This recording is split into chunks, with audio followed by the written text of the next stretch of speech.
नमस्कार शेतकरी मित्रांनो, राज्यात शुक्रवारचा दिवस मुसळधार पावसाचा. कोणत्या 23 जिल्ह्यांना हवामान विभागाचा अलर्ट जाहीर करण्यात आला आहे याचे अपडेट आपण आज घेणार आहोत. विदर्भ आणि मराठवाड्यातील काही जिल्ह्यांमध्येही जोरदार पावसाची शक्यता हवामान विभागाने वर्तवली आहे. पुढील 24 तासात राज्यात हवामानाची स्थिती कशी असेल हे पाहूया.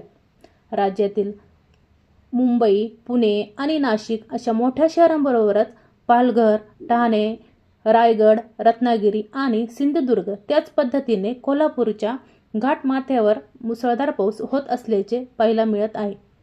या जिल्ह्यांना हवामान विभागाने अतिमुसळधार पावसाचा इशारा दिलेला आहे.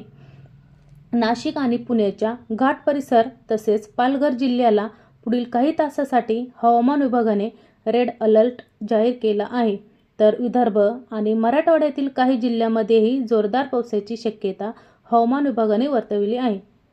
पुढील 24 तासात राज्यात हवामानाची स्थिती कशी असेल पाहूया. मुंबई शहर आणि उपनगरामध्ये 20 जून रोजी सामान्यतः ढगाळ आकाश राहील, तर तुरळक ठिकाणी हलक्या ते मध्यम पावसाची शक्यता आहे.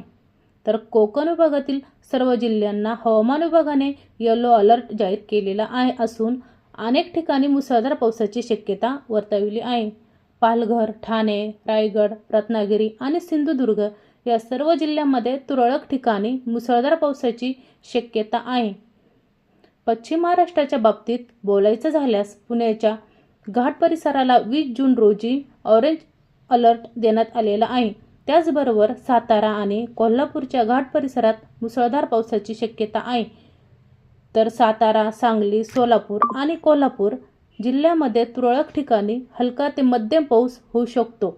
उत्तर महाराष्ट्रातील नाशिकमध्येही घाट भागावर मुसळधार पावसाची शक्यता असून धुळे, नंदुरबार, जळगाव आणि अहिल्यानगरमध्ये तुरळक पाऊस होऊ शकतो. मराठवाड्यातील लातूर, धाराशिव आणि बीड या जिल्ह्यांना हवामान विभागाने येलो अलर्ट जाहीर केलेले आहे. संभाजीनगर, जालना, परभणी, हिंगोली आणि नांदेड या जिल्ह्यात तुरळक ठिकाणी जोरदार तर काही ठिकाणी मध्यम पावसाची शक्यता आहे.